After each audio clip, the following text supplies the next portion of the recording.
Bien, los saludo de nuevo. En esta clase vamos a ver la metodología de solución de problemas en ingeniería, ¿sí? Realmente en nuestro curso y en cualquier otro tipo de curso de ingeniería, pues tenemos que ser muy metódicos para resolver nuestros problemas. Esa es la gracia de pasar por una universidad y pasar por un tipo de cursos de estos, el poder tener las herramientas del pensamiento, de la cognición, para poder solucionar cualquier tipo de problemas que nos enfrentemos, a los cuales nos enfrentemos en nuestra vida y en nuestro desarrollo profesional como ingenieros. Bien, entonces la gracia es que escribamos, ¿sí? Detallemos metodológicamente cuáles son esos pasos que tenemos que realizar para salir avantes y poder solucionar cualquier tipo de problemas. En esta clase vamos a ver en los dos primeros pasos, ¿sí? Los primeros pasos que son muy importantes para poder salir y aplicar los demás pasos, los demás etapas de la solución de problemas y finalmente resolver exitosamente entonces nuestro problema. Bien, entonces cuando nos enfrentamos a algún tipo de situación, ¿cierto? En la cual tenemos que aplicar nuestro conocimiento técnico, todo lo que nosotros hemos visto en nuestros fundamentos de nuestra carrera y toda la experiencia previa que nosotros tengamos como ingenieros, pues lo primero que tenemos que hacer es identificar plenamente qué es el problema, ¿sí? Identificar hacia dónde tenemos que apuntar nuestros conocimientos, hacia dónde tenemos que apuntar nuestra razón, nuestros esfuerzos cognitivos y poder solucionarlo. ¿Bien?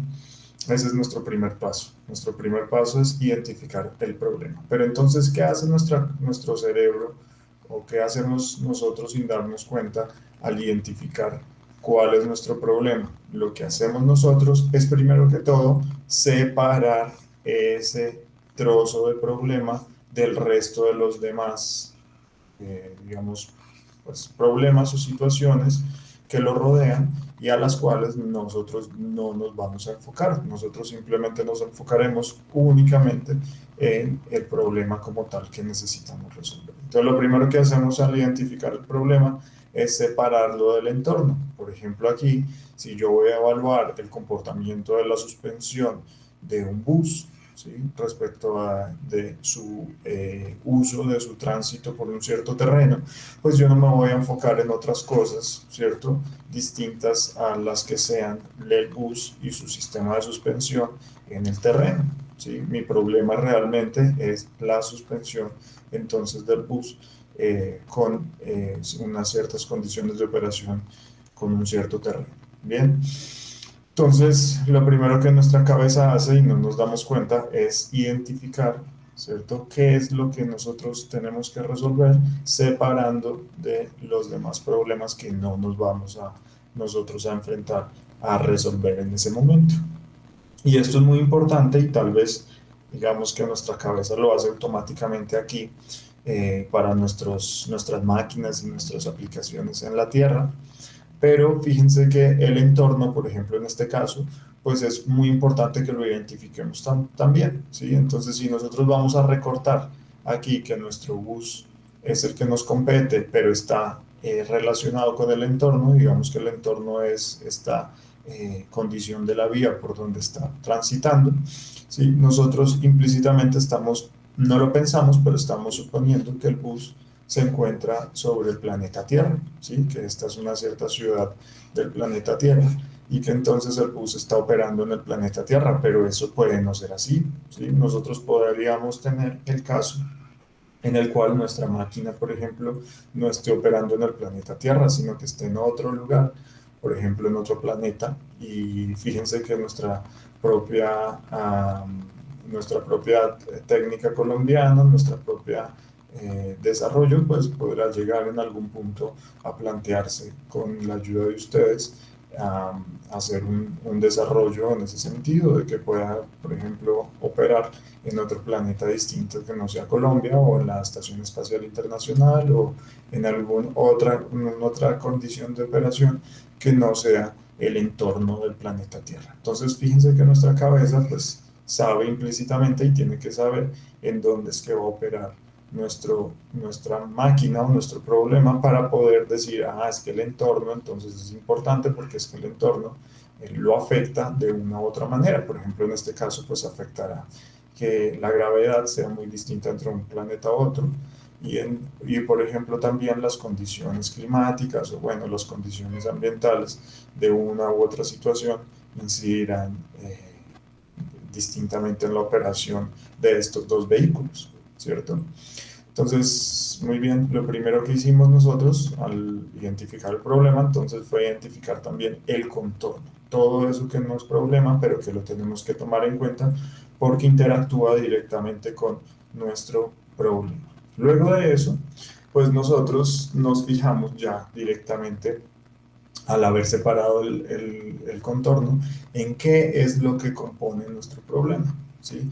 Cuáles son los componentes directos que tenemos nosotros que representar y que entender su funcionamiento para poder darle solución a nuestros problemas. Bien, en este caso, por ejemplo, en el caso de la operación de un bus, pues nosotros ya habíamos dicho que lo que nos interesa es todo su sistema de suspensión respecto de, por ejemplo, el lugar en donde está operando, ¿sí? Entonces, fijémonos que el tránsito por el terreno pues nos va a afectar y pues son unas de las conocimientos que nosotros tenemos que tener, ¿sí? Bien, pero entonces nosotros ya enfrentándonos al sistema de suspensión del bus, lo primero que hace nuestra cabeza, entonces al pensar en el sistema de suspensión del bus, es tratar de identificar esos componentes que gobiernan el sistema de suspensión, ¿sí? Esos componentes que están, que pertenecen y componen nuestro sistema. ¿Mm?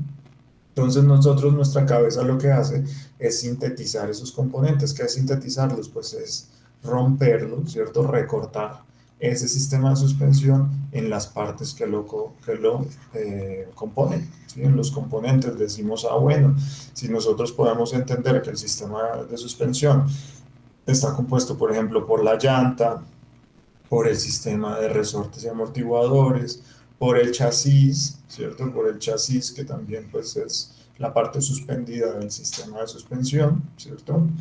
Pero que el sistema de suspensión no está en el aire, sino que está, o sea, no está, por ejemplo, en un banco de pruebas en los cuales nosotros suspendamos el chasis, sino que efectivamente la llanta está tocando la superficie del suelo, pues entonces el suelo, fíjense, también entra a ser otro componente participante en nuestro sistema, siendo que el suelo pues hace parte de nuestro exterior, donde está operando nuestro sistema.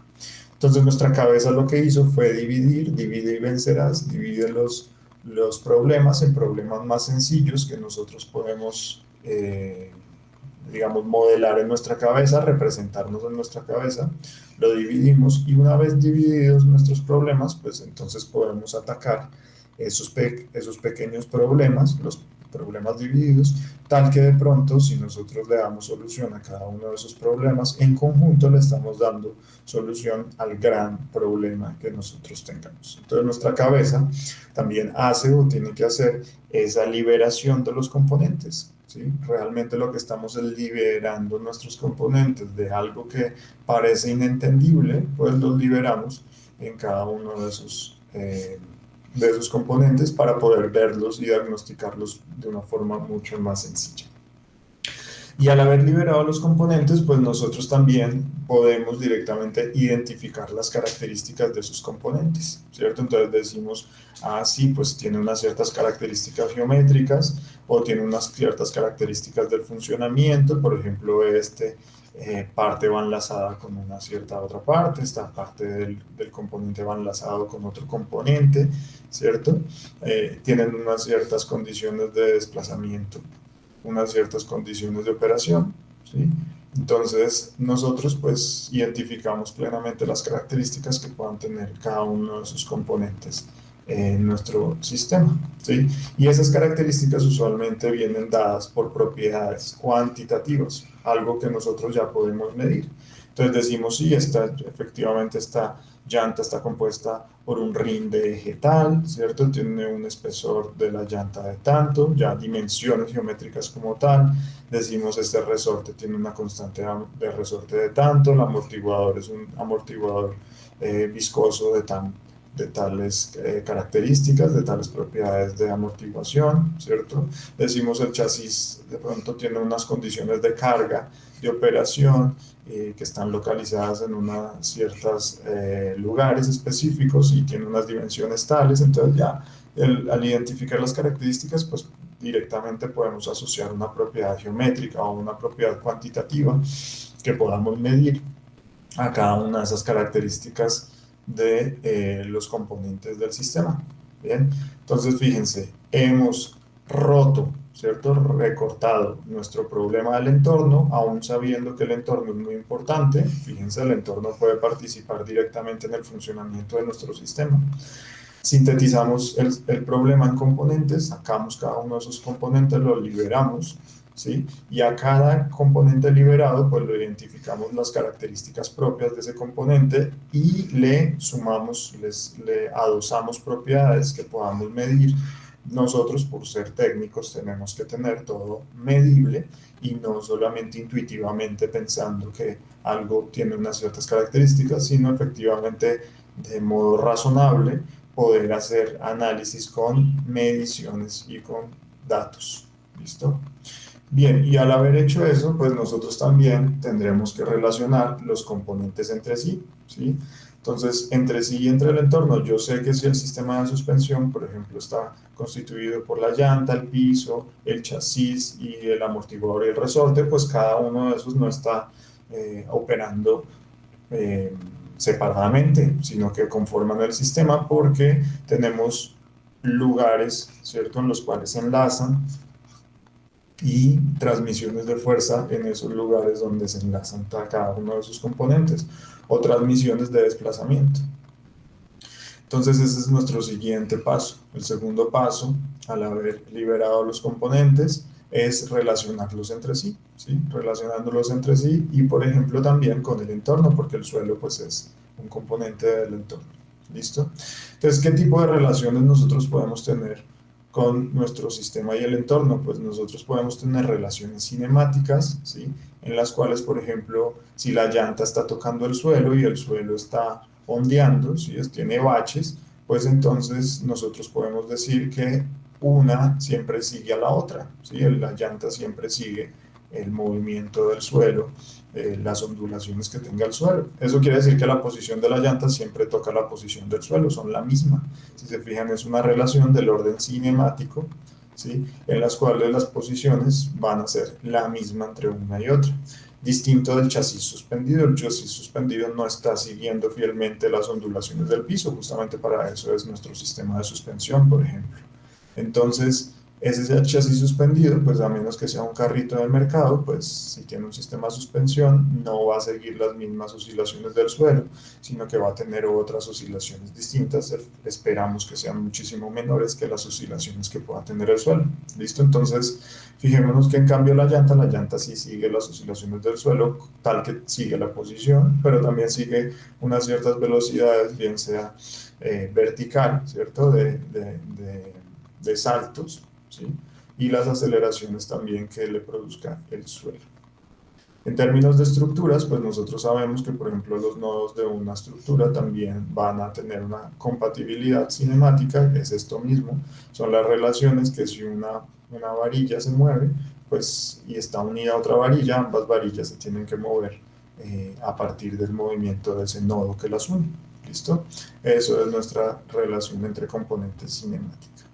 También hay una componente cinética que es tal vez la que nosotros conocemos previamente más fácilmente y son estos de acá. Entonces, por ejemplo, nuestro suelo, por soportar a nuestra llanta, pues le hace una fuerza de apoyo, una fuerza normal a la superficie, ¿cierto? Y entonces eso, pues una fuerza de esas son relaciones entre esos componentes. Uno le hace una fuerza al otro, el otro le hace la misma fuerza en el sentido contrario al 1, ¿sí? Por ejemplo, aquí lo podemos ver en junturas también de el sistema de suspensión. Si yo tengo un amortiguador atado al chasis, enlazado al chasis, pues el chasis me va a realizar, impartir una fuerza sobre mi amortiguador que va a ser efectivamente la misma por reacción que el amortiguador le ejerce para sostener el chasis, ¿cierto? Solo que en sentido opuesto. Bien, y lo mismo, fíjense que nosotros siempre dibujamos acá en nuestro centro de gravedad el peso que tiene el objeto, ¿cierto? Y ese objeto tiene un peso porque está sobre la Tierra. Entonces, fíjense que es relevante eso que hablábamos en el primer paso, que sabemos que este carro está, por ejemplo, operando en la Tierra, pero si estuviera en la estación espacial, pues no tendría ese peso. ¿Eso qué es? Es una relación cinética, ¿sí? El peso que es una relación cinética entre el carro y su entorno. El entorno es el planeta Tierra. Entonces, fíjense que es una relación entre componentes, entre un componente, por ejemplo, el chasis, y el entorno de ese chasis, ¿sí? También, así como las fuerzas, la mayoría de las veces son relaciones cinéticas entre los componentes, también pueden haber torques, ¿sí? En un sistema de transmisión, lo que tenemos, por ejemplo, entre los engranajes, son relaciones entre componentes, entre los dos piñones, de transmisión de torques, ¿sí? Listo. O en una polea o en un sistema de poleas. Bien, pero asimismo, como estamos hablando de problemas de la mecánica en general, pues no solamente son problemas de mecánica clásica, ¿cierto? Sino también pueden ser problemas, por ejemplo, de termofluidos, ¿sí? Y entonces ahí nosotros también tenemos que si tenemos dos, por ejemplo, dos gases o dos fluidos en contacto, o un fluido y una pared, pues nosotros ahí lo que tenemos es una relación entre un componente que será el fluido y el otro componente que será la pared, por ejemplo, de igualdad de temperaturas en la superficie, ¿sí? Entonces ahí también tenemos nosotros un tipo de relación entre componentes en la cual nosotros garantizamos que las temperaturas van a ser continuas entre uno y otro de los componentes. Y asimismo, con la transferencia de calor, si tenemos flujos de calor, pues nosotros ya sabemos que entonces esos flujos de calor son relaciones de energía que hay entre un fluido, por ejemplo, y otro, o un fluido y un sólido, ¿sí? Flujo de calor por convección, flujo de calor por conducción o flujo de calor por radiación. Esas de ahí también son relaciones que nosotros tenemos que plantear entre los componentes de nuestro sistema. Y en sistemas fluídicos, pues también tenemos nosotros caudales, ¿sí? O flujos másicos que nos relacionan el flujo de masa que puede haber entre un componente u otro. Por ejemplo, puede ser en un secado, ¿cierto? La cantidad de masa de agua que se transfiere del agua al aire seco, ¿sí? Del agua o de un producto húmedo al aire seco. Entonces, esas son relaciones entre esos componentes, entre el producto y el aire, pues nosotros estamos teniendo una relación de flujo de masa, ¿bien? O entre tanques, pues puede haber un flujo, un caudal entre uno y otro a través de una tubería u otra, ¿sí? Relacionando entonces las distintas ramificaciones que puede tener una tubería. Finalmente, en problemas de electricidad y magnetismo, pues nosotros sabemos que en los nodos se tiene que cumplir que hay un mismo voltaje, ¿cierto? En los nodos de las mallas de los circuitos, pues sabemos que no pueden haber múltiples voltajes, sino que debe haber un solo voltaje. Esa es una relación entre componentes. Si nos imaginamos que en los circuitos cada malla es un componente como tal de nuestro sistema. Y asimismo, la teoría de Kirchhoff nos dice también pues, que las corrientes se tienen que balancear y que pues, nuestras relaciones también entre las líneas son corrientes, ¿sí? Entonces nosotros, así como tenemos flujos de calor o flujos másicos o las fuerzas vistas como flujos también, pues en los sistemas eléctricos tenemos las corrientes vistas como flujos ¿de qué? De electrones, ¿sí? Y esas son relaciones entre los componentes de nuestro sistema eléctrico. Bien, aquí les dejo entonces enunciados algunos de los principales flujos o relaciones entre los componentes, dependiendo de qué tipo de problema de ingeniería nosotros estemos resolviendo. ¿Listo? Aquí, ¿qué es lo que pasa? Mi gran conclusión de esta clase es que todo esto lo estamos esbozando muy detalladamente, pero es un proceso que nosotros venimos realizando desde hace rato. Desde hace rato en otras materias, desde hace rato en otros tipos de resolución de problemas. y es nuestro diagrama de cuerpo libre. Entonces, todas estas identificación del problema, al haberlo separado del entorno, al haberlo sintetizado los elementos, ¿cierto? Recortado los elementos y haberle planteado las características y las propiedades y después haber relacionado cada uno de esos elementos entre sí a partir de fuerzas, torques, flujos, ¿cierto? Cambio de posiciones, velocidades, etcétera. Todo eso al final gráficamente se puede plantear como un diagrama de cuerpo libre, ¿sí? Porque justamente el diagrama de cuerpo libre nos dice que es liberar cada uno de los cuerpos pertenecientes a un sistema, ¿sí? Eso fue lo que nosotros hicimos en nuestro primer paso. Liberamos cada uno de los cuerpos perteneciente a un sistema, los liberamos, ¿cierto? Y más allá de eso planteamos las relaciones que existían entre los distintos cuerpos. Entonces, todos esos cuerpos liberados, ¿cierto? Y relacionados entre sí a partir de fuerzas, pues son o de flujos o, bueno, todo lo que acabamos de ver en la diapositiva anterior, son gráficamente, esquemáticamente nuestros diagramas de cuerpo libre. Y por eso son tan importantes y por eso se tocan tantas veces en los libros y tantas veces en las explicaciones técnicas, porque es que así nosotros podemos representar nuestro problema gráficamente, racionalmente y seguramente vamos a poder darle solución de una forma inmediata si nosotros podemos plantear ya después las ecuaciones que gobiernan cada uno de sus componentes y en sí todo el sistema en general, ¿sí?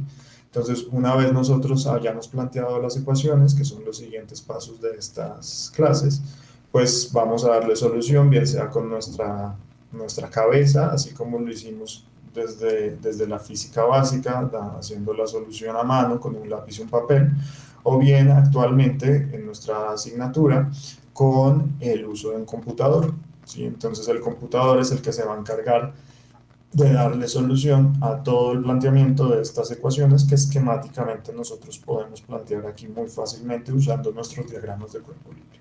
Aprendizaje entonces, realizar nuestros diagramas de cuerpo libre para nuestros problemas. Así lograremos definitivamente resolver nuestro problema original planteado. ¿Listo? Gracias.